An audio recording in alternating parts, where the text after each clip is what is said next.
Bonjour à tous et à toutes. Bienvenue à ce webinaire consacré à l'analyse de l'impact de l'intelligence artificielle générative sur les métiers et les compétences du secteur du commerce.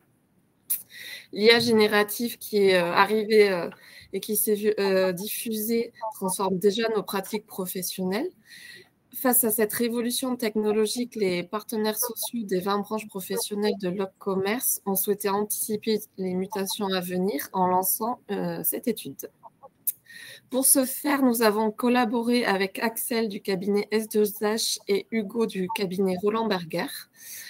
L'objectif de cette étude était de dresser un état des lieux de l'intégration de l'IA générative dans les entreprises du commerce à date, d'identifier les compétences impactées ou à développer, et surtout de vous proposer des pistes d'action concrètes pour vous accompagner dans cette transformation. À la fin de la présentation, Marie Fraîche de Opcommerce vous présentera quelques notions de l'offre de services qui a été développée en parallèle. Tout au long du webinaire, n'hésitez pas à poser des questions dans le chat. Nous y reviendrons et nous y répondrons à la fin.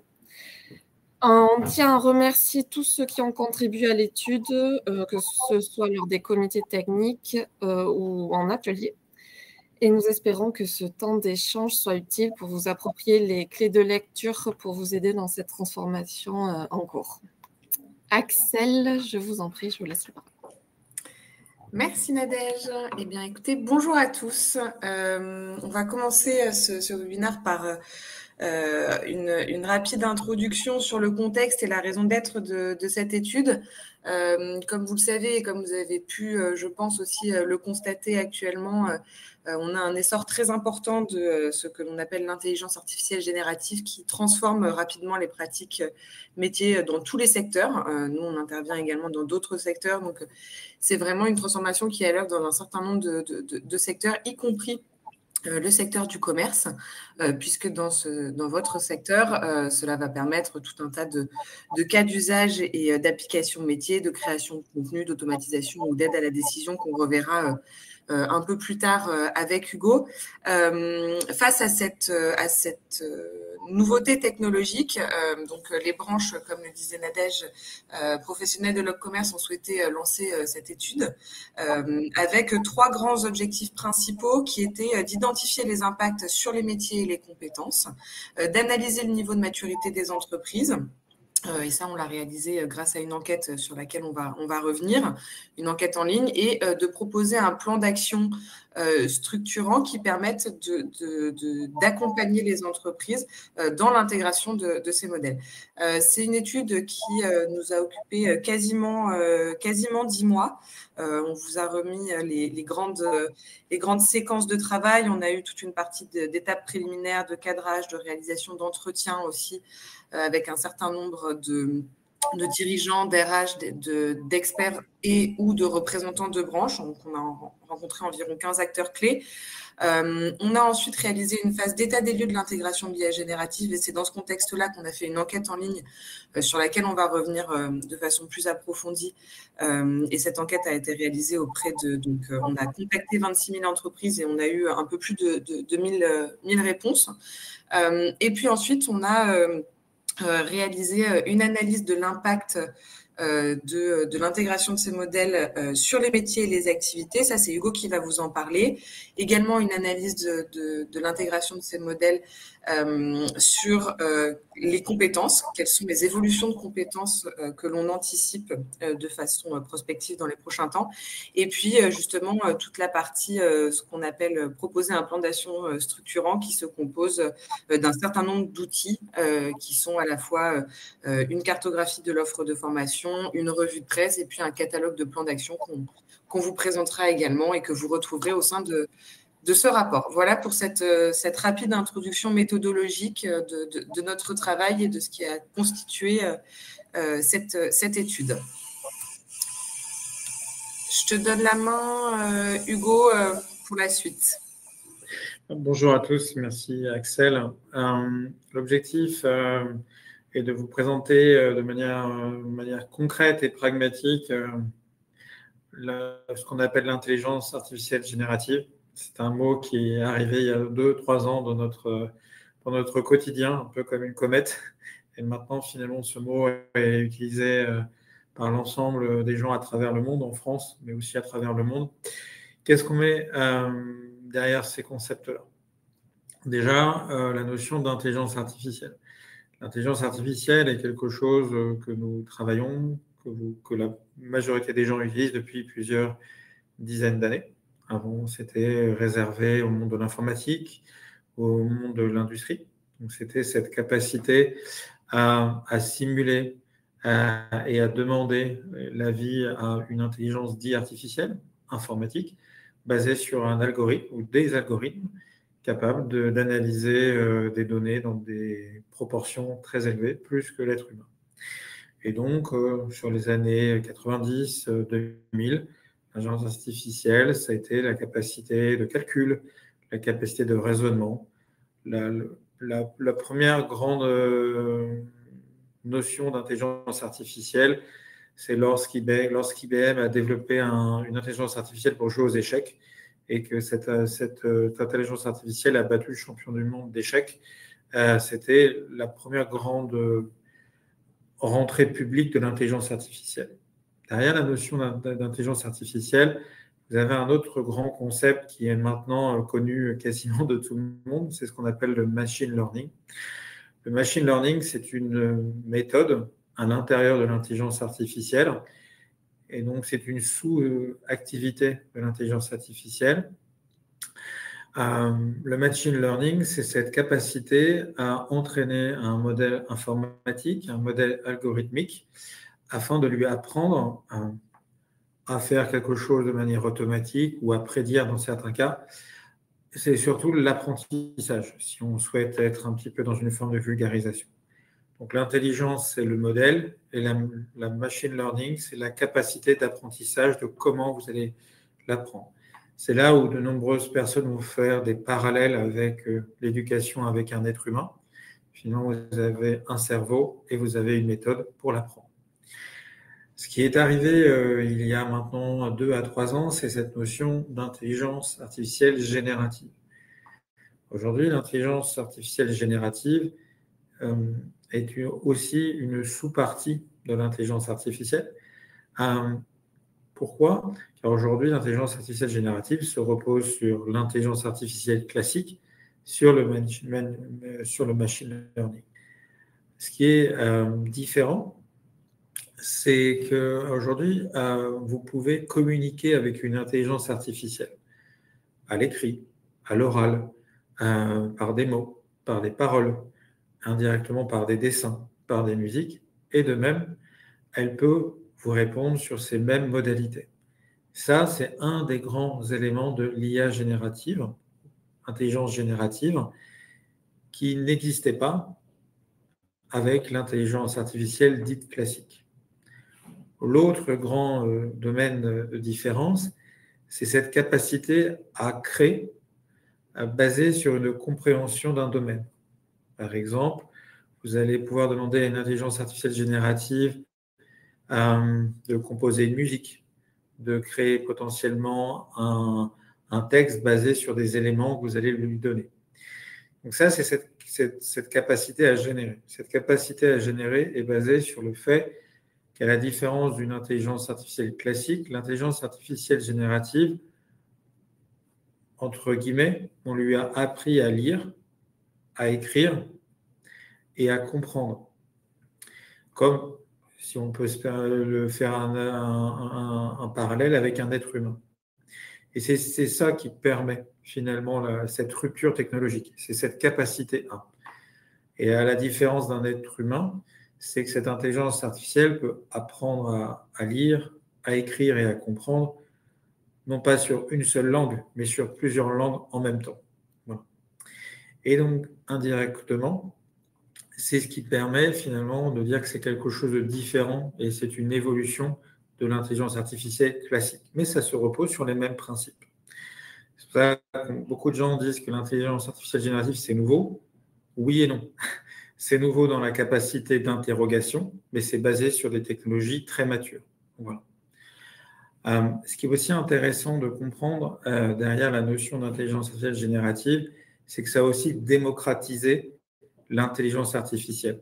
C'est qu'à aujourd'hui, une grande majorité des êtres humains, en France, en Europe et à travers le monde, utilisent volontairement ou involontairement l'IA artificielle générative dans vos applications, dans votre façon de travailler et aussi dans votre quotidien. Et aujourd'hui, il y a un concept qui est en train de se démocratiser, c'est ce qu'on appelle prompter ou le prompt.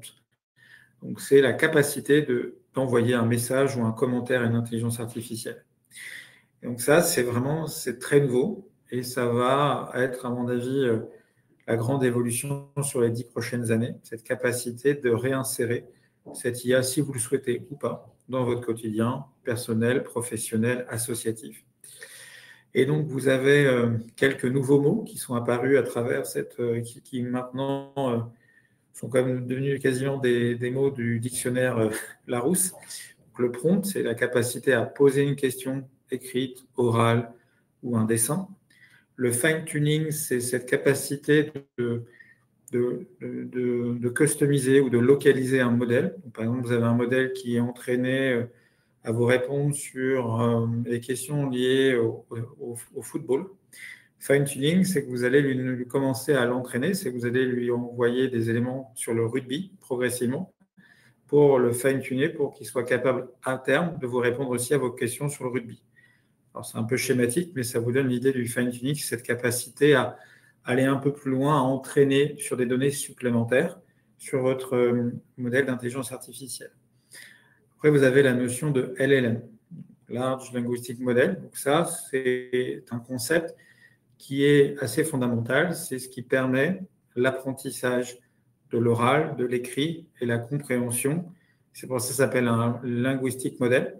Et c'est ça qui a fait la rupture technologique il y a 3 ans via OpenAI, car ce seront les premiers à avoir réussi à développer ça à l'échelle mondiale. L'hallucination est une capacité, malheureusement, d'erreur de l'intelligence artificielle. Car aujourd'hui, comme tout apprentissage, vous allez lui apprendre énormément de choses et elle va faire des erreurs. Donc, hallucination, c'est le mot erreur. Et donc, lorsque vous allez repérer une hallucination, vous allez demander une correction à votre intelligence artificielle qui va, normalement, la corriger immédiatement. Donc ça, c'est aussi une grande différence avec l'apprentissage classique, c'est que l'hallucination, normalement, ne doit pas se reproduire. Si elle se reproduit, c'est-à-dire qu'il y a peut-être un sujet structurel à voir. La supervision, c'est qu'aujourd'hui, mondialement, il y a un consensus que les IA génératives ne doivent pas être utilisées sans contrôle humain. Ça veut dire que lorsque vous utilisez une IA générative, quel qu'il soit, généralement, vous avez toujours le conseil de bien lire la réponse et vous assurer que vous êtes d'accord avec la réponse et non pas de l'envoyer sans lire ou sans la regarder.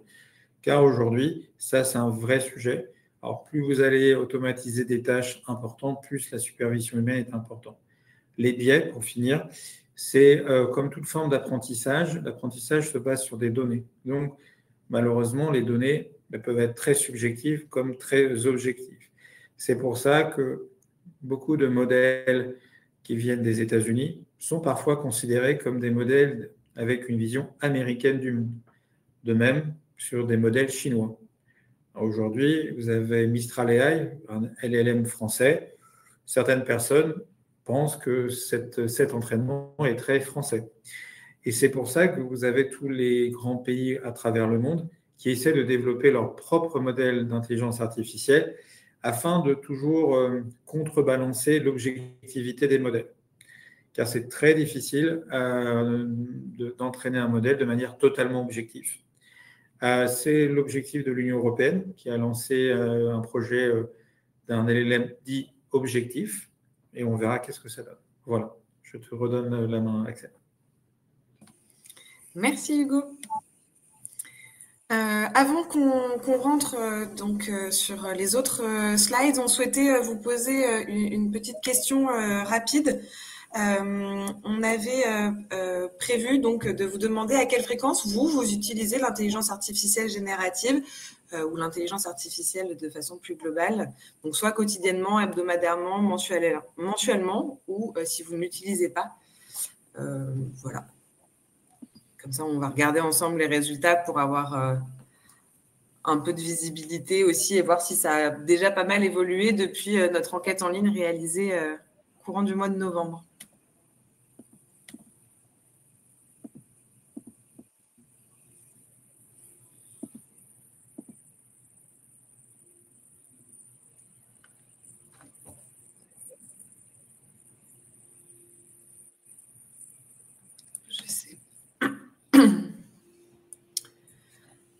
Alors, on a les résultats en temps réel. Donc, si vous voulez les voir apparaître, vous pouvez cliquer sur l'onglet sondage en bas de l'écran. Donc là, en tout cas, à date, les répondants, on voit quand même que de plus en plus, on a une utilisation qui est quand même quotidienne de ces modèles d'intelligence artificielle et de l'intelligence artificielle générative. Aujourd'hui, on est à 36%. Si ce n'est quotidiennement, on est quand même majoritairement aussi sur des personnes qui vont l'utiliser de façon hebdomadaire. Et on a quand même un pourcentage qui est relativement faible de 9% de mensuellement et 26% quand même de je ne l'utilise pas. Donc, on est encore sur une adoption de ces modèles qui reste… voilà, il y a encore des gens à conquérir, je pense, pour les modèles. C'était important pour nous de refaire un petit point sur cette utilisation puisque on va vous présenter maintenant les résultats justement de cette enquête en ligne qu'on a réalisée donc, dans le courant du mois de novembre. Donc, ça a été… réalisé entre le 5 novembre et le 12 décembre. Pardon.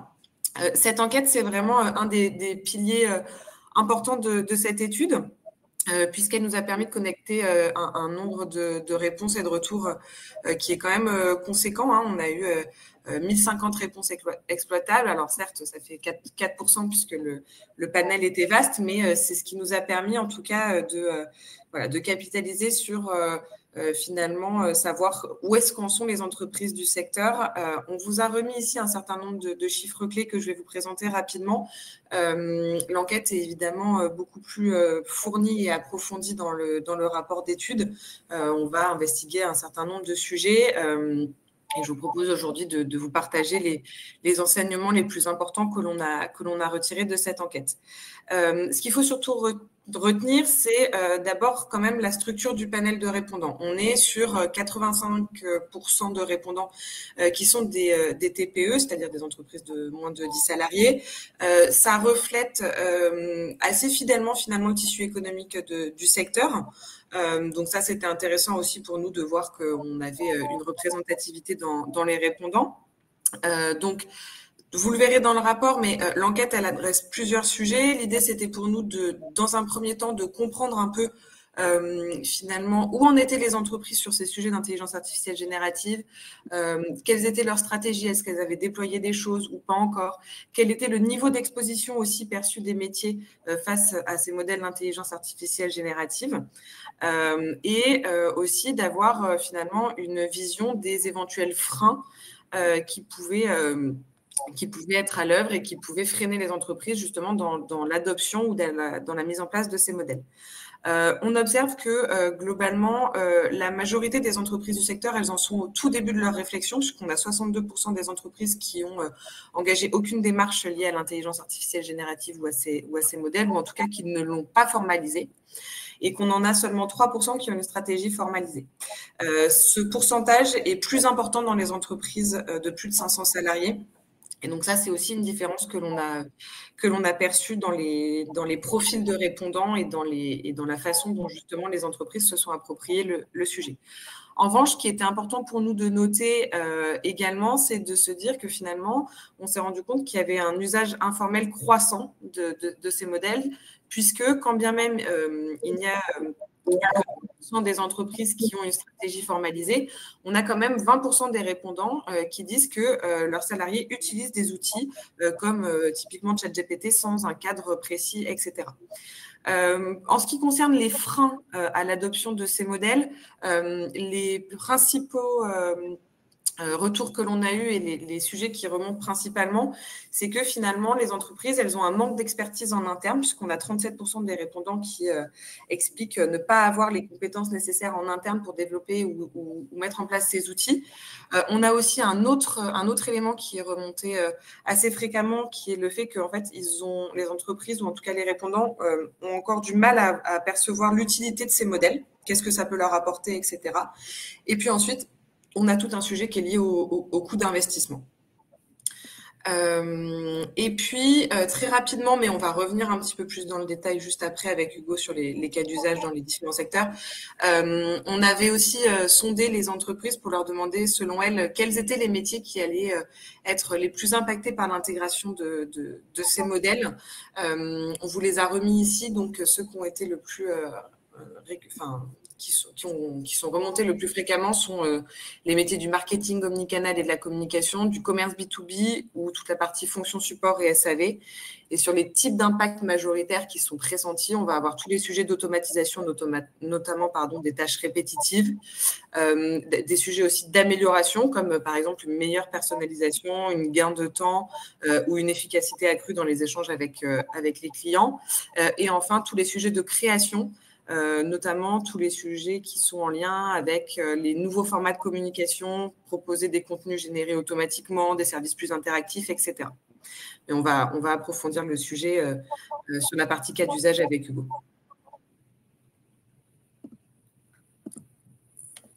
Je te redonne la main. Exactement. Aujourd'hui, derrière la notion d'IA générative, vous avez depuis maintenant plusieurs mois, maintenant 2 ans, énormément certains vont parler de buzz, d'autres vont parler d'effets concrets, qui essayent ou qui ont essayé d'expliquer l'impact réel d'une intelligence artificielle générative dans le domaine du B2C. Aujourd'hui, ce qu'on peut dire de manière concrète et certaine, c'est que sur les 2 dernières années, l'IA générative a été utilisée plus ou moins de manière intensive en fonction de la taille de l'entreprise, de la géographie, et qu'aujourd'hui, les entreprises qui l'ont utilisée ou qui l'utilisent n'ont pas arrêté, au contraire, continuent encore de manière de plus en plus forte à l'utiliser. Donc ça, c'est quand même quelque chose de concret. Deuxième élément, c'est qu'on se rend compte que tout le monde ne l'utilise pas. Car aujourd'hui, utiliser l'intelligence artificielle, quel qu'il soit, dans le B2C, nécessite quand même des investissements, nécessite quand même un écosystème et nécessite aussi une forme de capacité à pouvoir l'utiliser proprement et indirectement au niveau de la loi. Après, si on a donné cette notion-là, vous avez 4 grands indicateurs. Et aujourd'hui, au-delà des chiffres, c'est aussi les ordres de grandeur et un petit peu les grands sujets. Ce qu'on peut voir, c'est que globalement, dans les études qu'on a pu faire chez Roland Berger, mais aussi chez d'autres éditeurs d'intelligence artificielle comme Aura, comme Microsoft, ce qu'on voit, c'est que globalement, un des grands sujets de l'IA générative dans le B2C, c'est l'augmentation de la productivité des ventes. Ça veut dire que c'est la capacité à une intelligence artificielle d'aller via, par exemple, des programmes de fidélité, via des programmes de prise de contact avec des clients, pour essayer d'aller augmenter finalement le panier moyen ou la vente moyenne avec des suggestions qui vont être spécifiques ou adaptées à votre historique de consommation. Aujourd'hui, ça existait déjà. Là, la grande différence, c'est que c'est quasiment automatique et que ça peut être fait sur un nombre de clients quasiment illimité. Bien sûr, je mets des guillemets parce que ça dépend toujours de la taille, de la structure et de la géographie. Mais aujourd'hui, c'est une des grandes tendances. Vous voyez, je pense qu'on l'a tous vécu, par exemple, dans tout ce qui est le marketplace, tout ce qui est vente sur Internet, indirectement dans la fast fashion, vous avez, et c'est un des grands indicateurs, et par exemple, des plateformes comme Shein sont très en avant sur ces cas d'usage. Aujourd'hui, le deuxième grand usage, c'est ce qu'on appelle les taux de conversion de campagne d'email personnalisés. Aujourd'hui, il faut savoir que le premier cas d'usage mondial d'intelligence artificielle, c'est la traduction et l'automatisation de mails. Donc, ça veut dire que vous allez demander à une intelligence artificielle de vous rédiger un mail. Puis après, vous allez demander à cette intelligence artificielle de l'envoyer à X ou à N personnes en les adaptant, en lui donnant les adresses email. Aujourd'hui, c'est le premier cas d'usage mondial. Et donc là, aujourd'hui, Beaucoup d'entreprises vous permettent d'automatiser via des IA spécialisées sur ça, ou utiliser des outils comme ChatGPT ou Gemini. Et aujourd'hui, c'est devenu très, très, très courant. Et donc ça, c'est un des grands cas d'usage. Et donc cette automatisation de l'écriture, de l'envoi et indirectement de la réponse. Car vous avez des outils d'intelligence artificielle type Copilot dans Teams qui vous permet de répondre des fois quasiment automatiquement et après vous avez à valider. Globalement, l'autre tendance, c'est la baisse des frais de marketing. Car aujourd'hui, l'IA générative est capable de générer du contenu. Et donc, dans le marketing, vous aviez de nombreux prestataires internes ou externes dont le travail était la génération de contenu, les agences publicitaires, par exemple.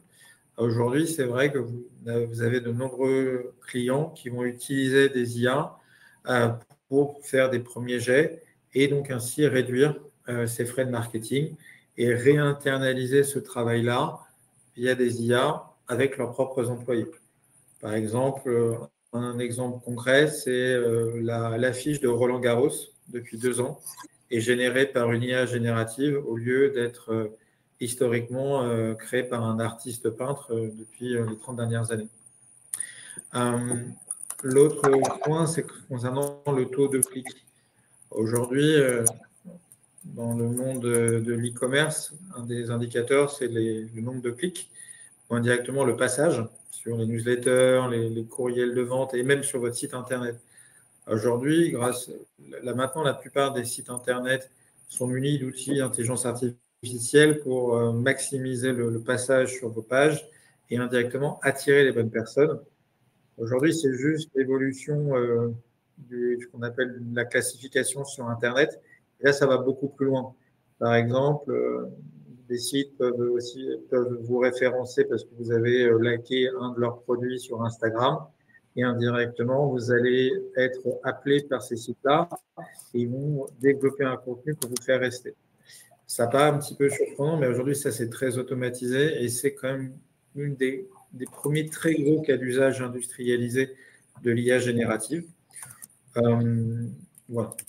Après, sur la réduction des coûts de création et de distribution de contenu, comme évoqué, comme la création est de plus en plus transférée, aujourd'hui, l'idée, c'est d'aller une réduction de coûts, car finalement, vous pouvez utiliser des IA qui ont des coûts qui peuvent être très, très faibles si vous comparez à d'autres cas. L'autre point, c'est concernant les demandes clients. Aujourd'hui, derrière la notion d'IA générative, vous avez la notion d'automatisation. Donc aujourd'hui, l'IA est une manière d'automatiser des processus métiers, comme le RPA il y a quelques années, comme l'IoT dans d'autres domaines. Et donc ça, c'est un petit peu les grandes tendances et les chiffres qu'on voit. L'idée, c'est de vous donner des ordres de grandeur.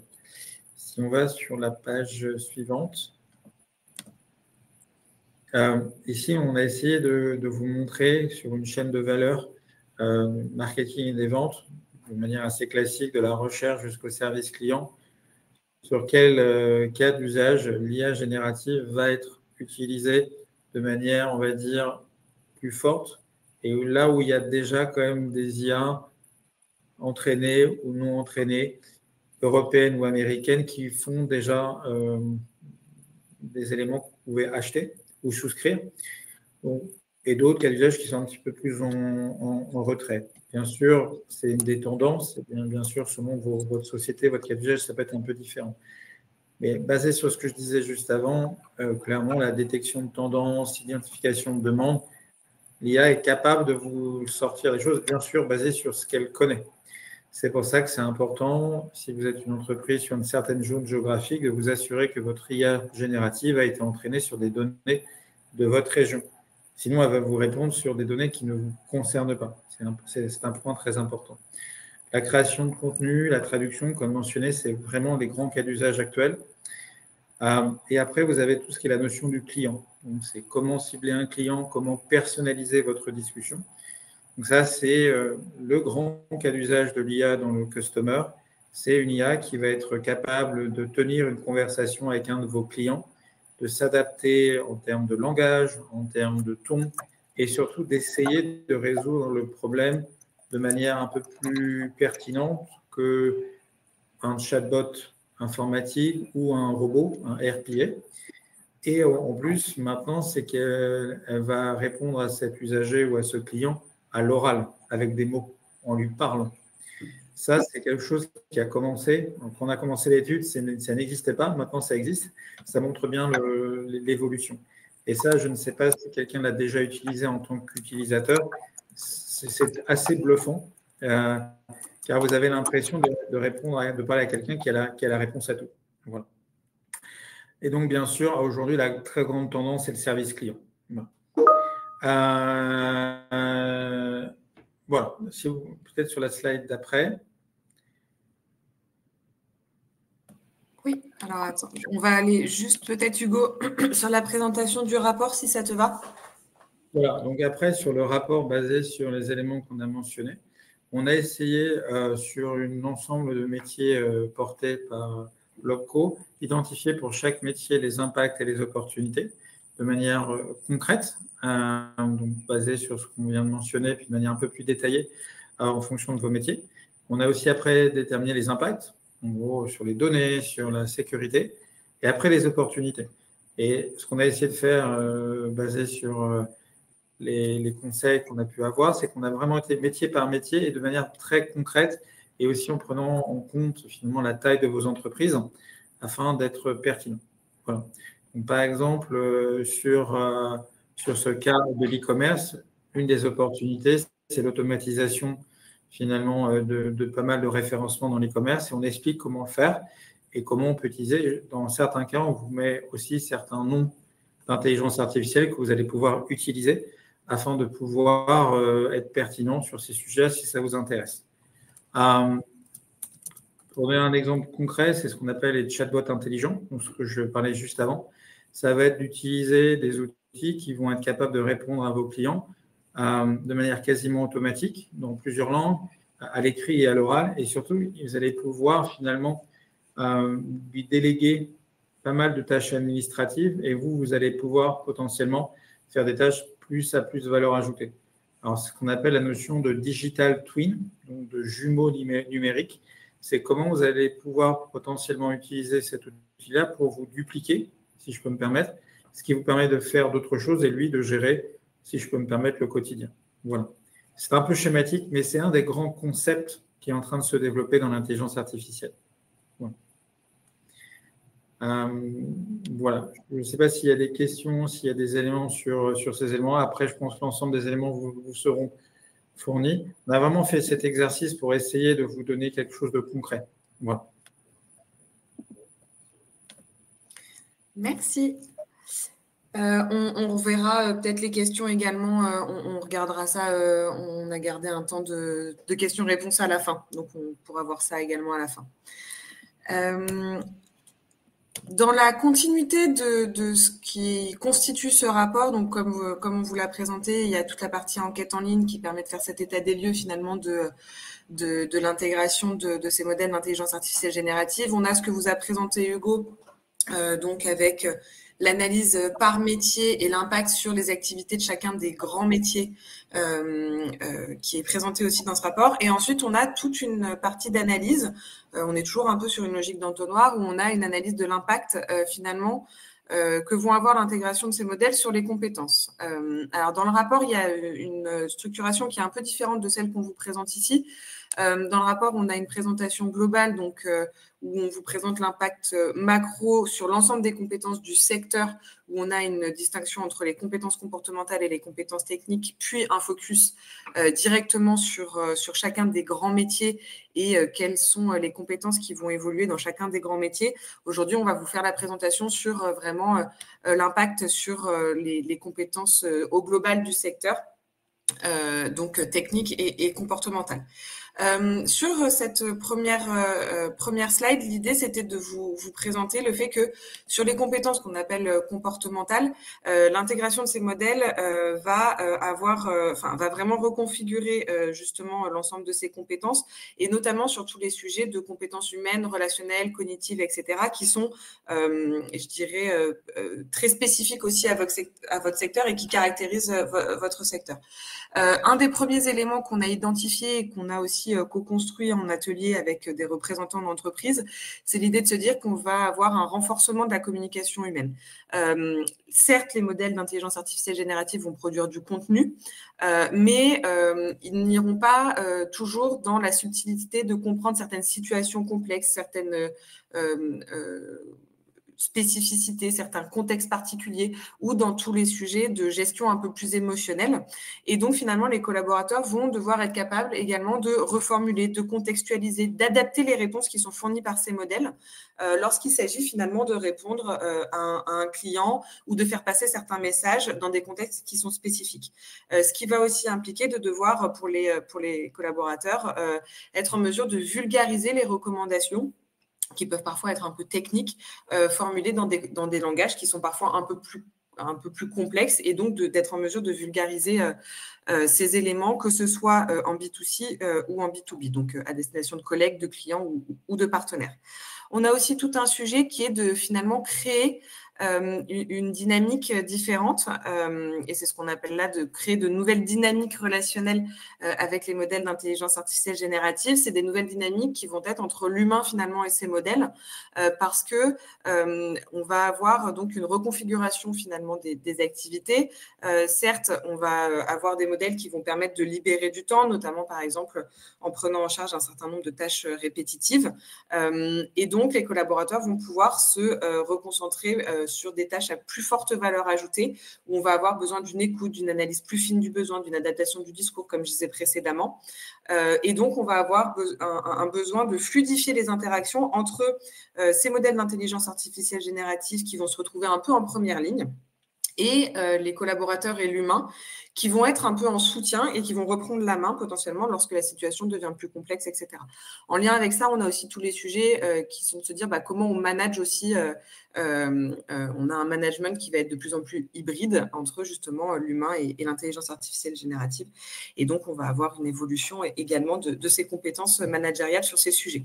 On a aussi tous les sujets d'intelligence émotionnelle, mais comme je l'ai dit, ça revient avec justement cette capacité à gérer une réclamation sensible, désamorcer des tensions, réagir à des situations inattendues, etc., qui sont très à l'œuvre dans votre secteur du fait de vos interactions avec des clients, et qui, pour l'instant, ne sont pas totalement délégués au modèle d'intelligence artificielle générative. Et donc là-dessus, on va avoir un renforcement de ces compétences-là.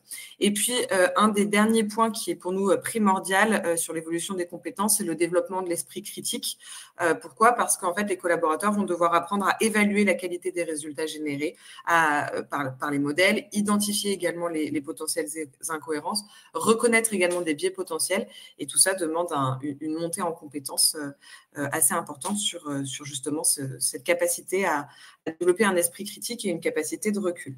Sur les compétences un petit peu plus techniques liées justement au modèle d'intelligence artificielle générative, on a tout un sujet qui est lié au renforcement de la culture data, parce que finalement les professionnels et les collaborateurs vont devoir être en mesure de comprendre d'où viennent les données qu'ils manipulent, comment elles sont croisées, comment elles sont agrégées, comment elles sont analysées, pour pouvoir faire une utilisation pertinente de ces outils et de ces modèles, et aussi avoir une culture suffisante pour pouvoir prendre des décisions qui soient éclairées et qui comprennent bien les logiques sous-jacentes à ces modèles pour justement pouvoir les utiliser à bon escient et pertinence.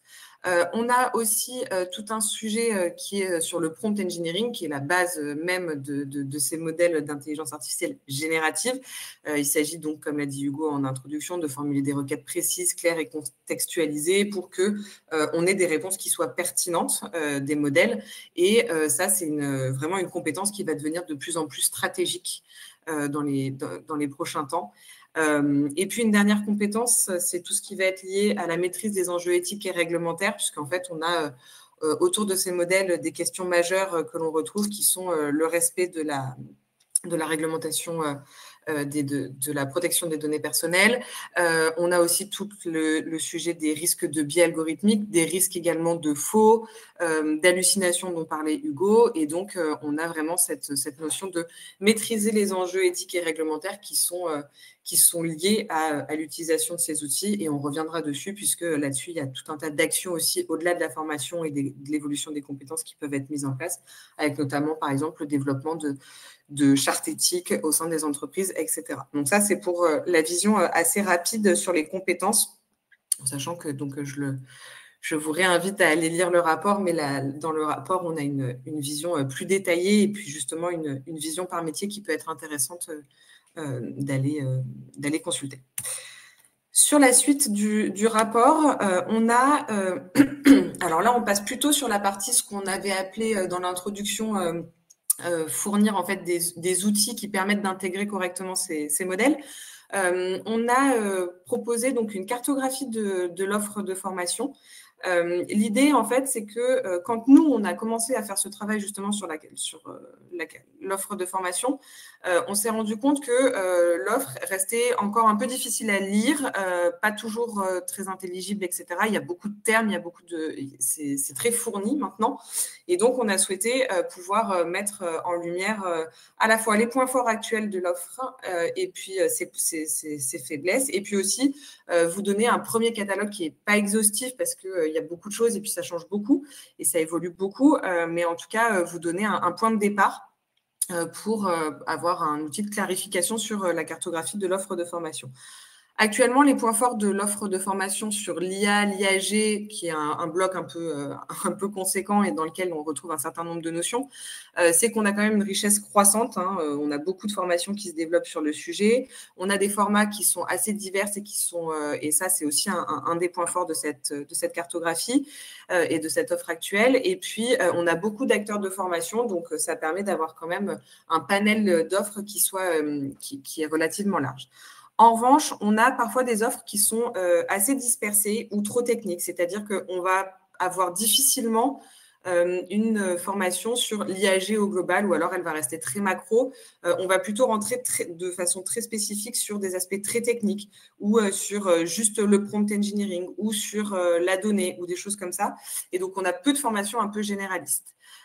Et aussi, surtout, on a peu de formations qui s'intègrent qu'on appelle professionnels, qui sont liés à des contextes professionnels particuliers. C'est-à-dire que pour l'instant, on a peu de formations qui permettent de se former sur, par exemple, l'utilisation de l'IAG dans le secteur de la logistique. Voilà. Ça commence à être le cas. Il y a des cas d'usage qui sont proposés dans ces offres de formation, justement pour mettre en pratique, mais c'est encore un peu moins le cas. Pour la cartographie, ce qu'on vous présente dans le rapport, vous le verrez, il y a des tableaux qui reprennent ce qui existe actuellement.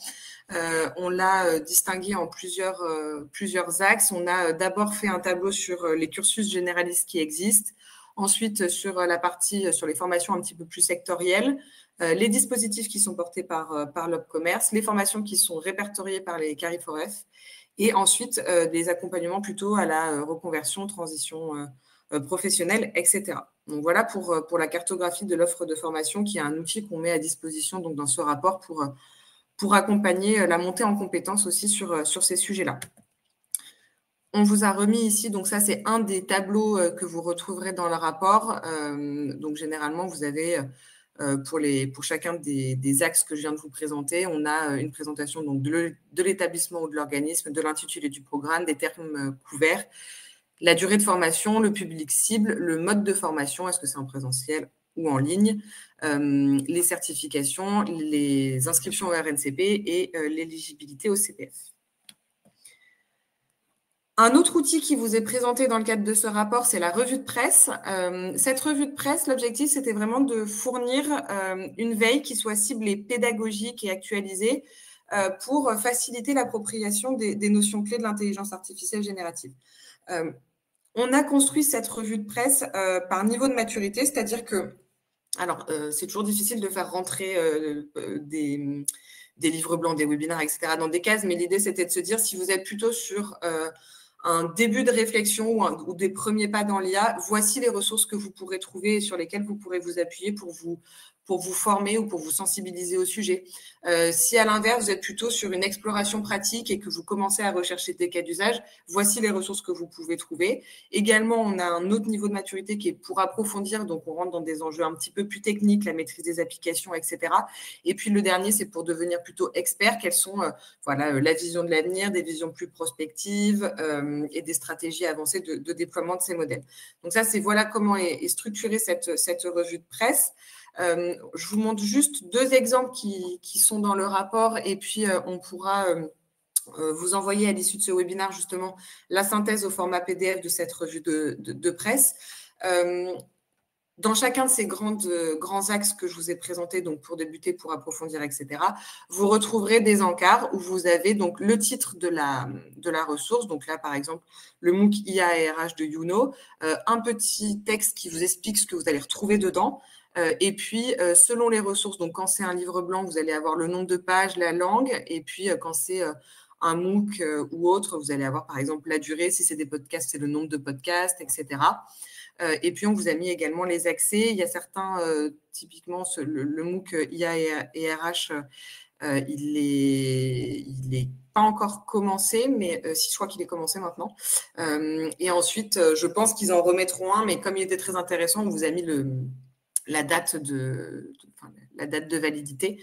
Et il y a tout un tas d'autres ressources que vous retrouverez. Et on vous a également mis des personnalités à suivre qui font régulièrement des publications sur le sujet et qui peuvent vous intéresser. Donc voilà pour la revue de presse qui est un autre des outils. Avant juste qu'on rentre sur la dernière partie du rapport très rapidement qui compose ce rapport, donc qui est la partie plan d'action, on voulait savoir, et vous allez comprendre la logique de cette question juste après, est-ce qu'une charte éthique est déployée au sein de votre entreprise pour encadrer l'utilisation de l'intelligence artificielle générative?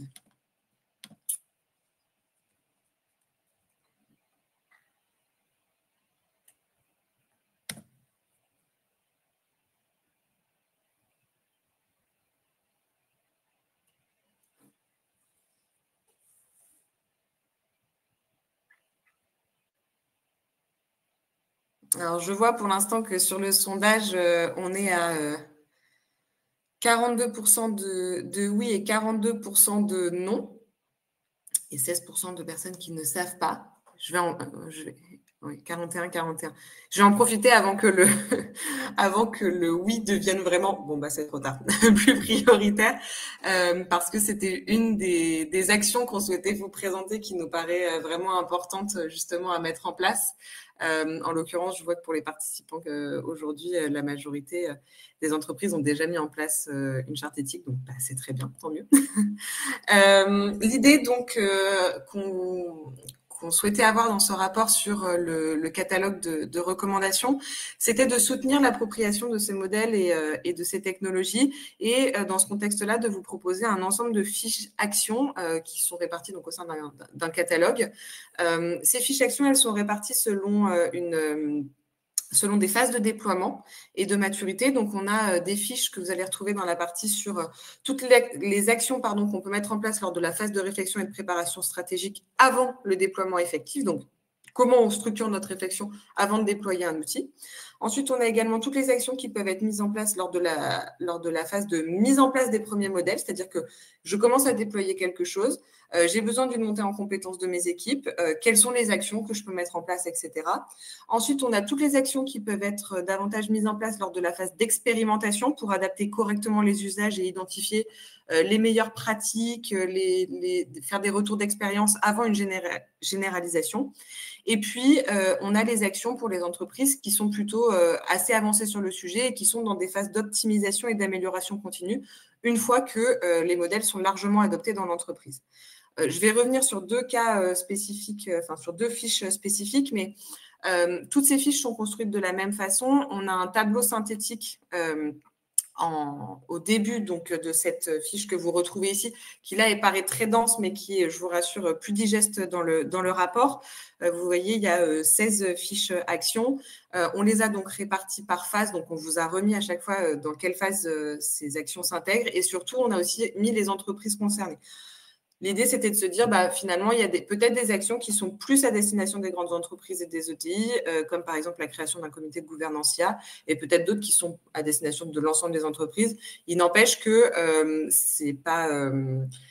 une petite entreprise peut quand même aller, une TPE peut quand même aller lire la fiche 3 sur la création d'un comité de gouvernance parce que on a mis, et donc c'est ce qu'on vous a présenté ici sur comment sont structurées ces fiches, on a mis des pistes pratiques de mise en œuvre qui sont assez détaillées et l'idée c'est de plutôt nourrir des réflexions, initier des pratiques et ensuite qu'on puisse évidemment les personnaliser et les adapter à des contextes particuliers à des entreprises. Donc dans chacune de ces fiches actions, vous retrouverez une description de l'objectif et de l'action.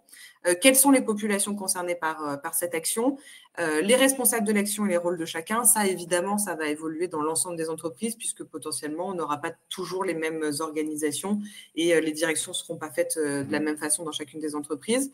On a les conditions de réussite, les pistes pratiques de mise en œuvre, ainsi que les impacts et les résultats attendus, et puis des exemples d'outils qui peuvent être mobilisables pour la mise en place de ces actions, ainsi que les KPI et donc les indicateurs clés de performance pour suivre ces actions. Je vous propose qu'on fasse, que je vous fais juste un rapide focus sur une des actions, donc qui est le développement d'une charte éthique d'usage de l'IA générative. Donc, comme je vous le disais, donc là c'est un peu petit, mais vous avez donc bien l'objectif et la description de l'action. Ensuite, vous avez également toute la partie sur justement quels sont les rôles de chacun, etc. Nous, pourquoi on vous prend cet exemple-là? Parce que pour nous, et en particulier l'IA et en particulier l'IA générative, ça introduit des risques potentiels, notamment donc, des contenus qui peuvent être générés de manière erronée ou biaisée, des données personnelles qui peuvent être manipulées sans contrôle qui soit suffisant, etc. Et donc, c'est pour ça qu'on proposait la mise en place de cette charte. C'est un des exemples de recommandations.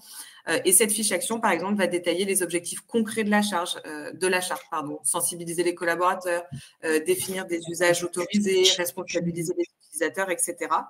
Et vous allez aussi avoir, et ça va être le cas pour chacune de ces fiches actions, une méthodologie de mise en œuvre, c'est-à-dire qui doit piloter la rédaction de la charte, qui est-ce qu'on va devoir impliquer, comment on va la diffuser et la faire vivre, parce que là, je voyais qu'on a un certain nombre de répondants, par exemple, qui ne savent pas si c'est mis en place ou pas. Et donc, voilà, c'est un peu l'idée de ces fiches-là, de guider les actions et de vous donner des pistes pour accompagner ces modèles. Je vous propose de laisser la main sur la présentation de l'offre de service IA de l'Opcommerce. Merci beaucoup Axel, merci Hugo. On va passer à l'offre de service de l'IA qui va vous être présentée par Marie de l'Opcommerce. Marie, je t'en prie. Bonjour à tous. Donc, oui, moi, Marie, je suis chef de projet transition numérique et innovation à l'Opcommerce.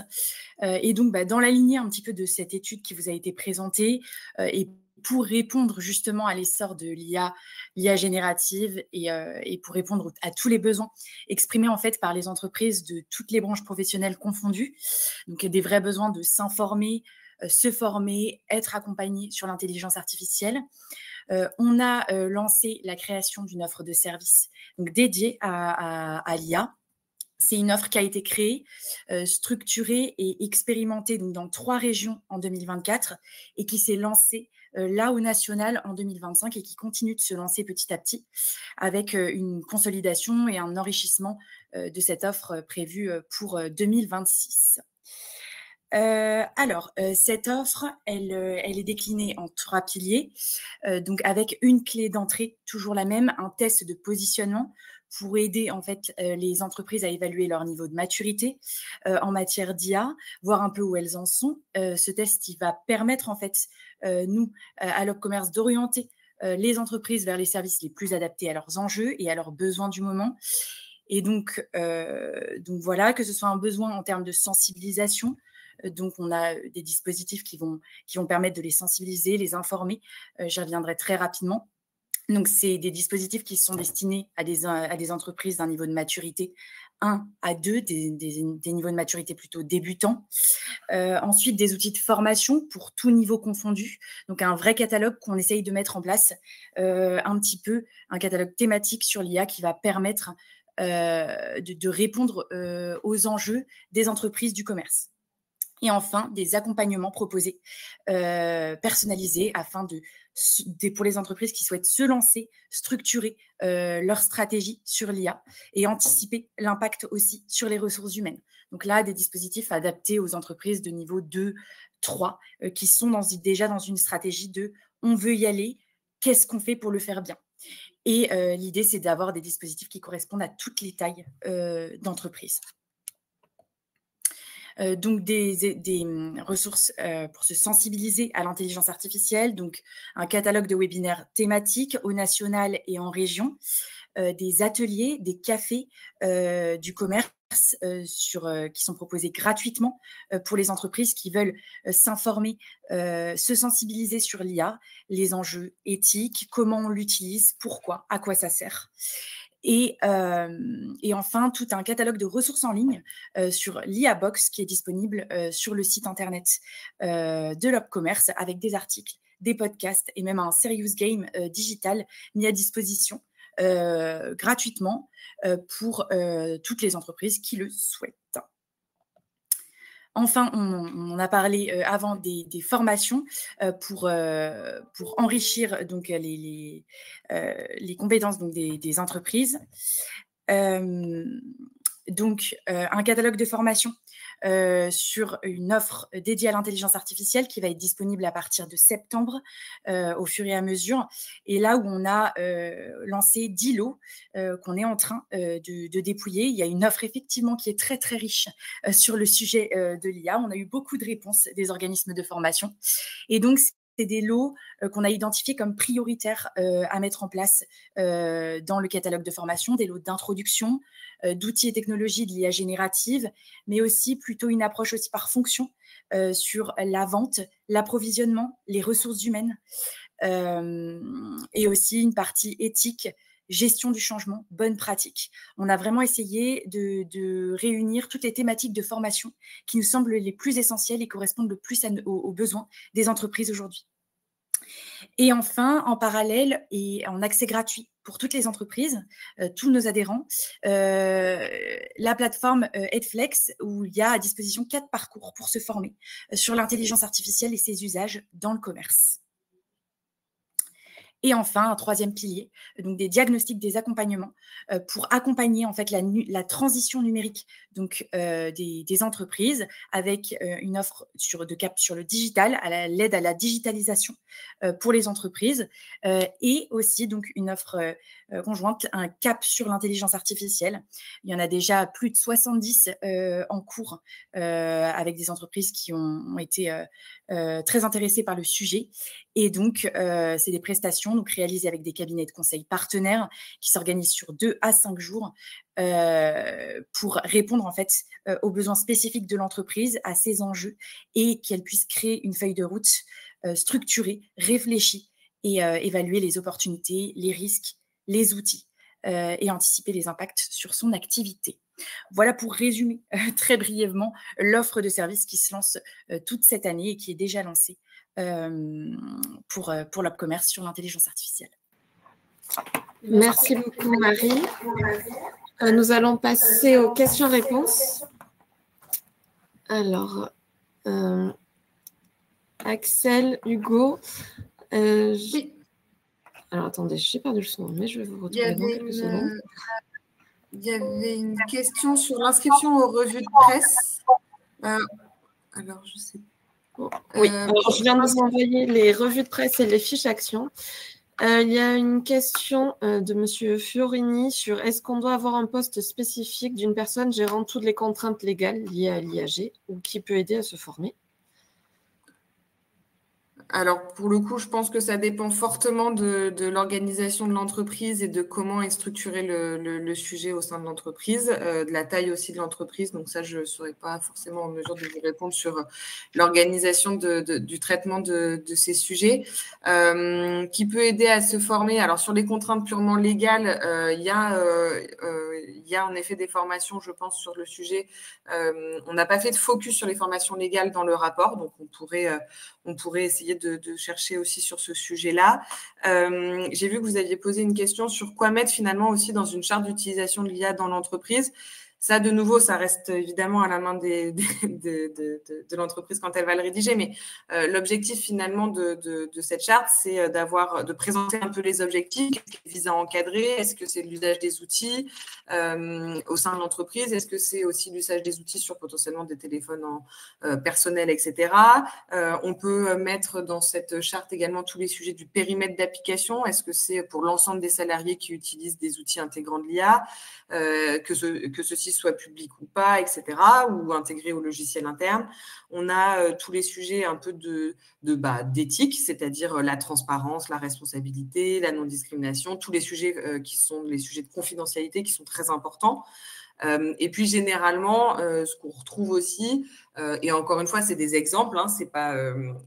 ça reste à la main des entreprises, c'est finalement quels sont les usages qui vont être autorisés, quels sont les usages qui vont être interdits, et puis toutes les règles de protection des données, quelles sont les données qu'on ne peut pas saisir, par exemple des données personnelles identifiables, les conditions d'utilisation des plateformes, et puis on peut aussi avoir par exemple tous les sujets sur l'encadrement des résultats générés.